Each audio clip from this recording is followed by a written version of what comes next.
আহলে হাদিসের আকীদা সম্পর্কে জানতে পারছো না। আহলে হাদিসের আকীদা হলো বড় কঠিন। আহলে হাদিসের আকীদা হলো নবী মারা গেছেন, নবী নাই, কবরে খুঁজলে নবীকে পাওয়া যাবে না, মানে মাটির সাথে মিশে গেছেন।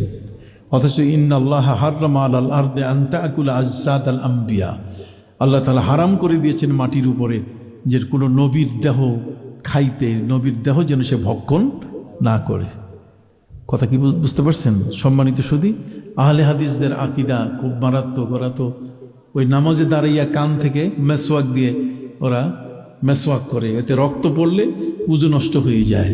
এই জন্য তাদের পিছনে আমরা একতে থাকি, আমরা কখনো এটাকে সমর্থন করি না। কথা বুঝতে পারছেন?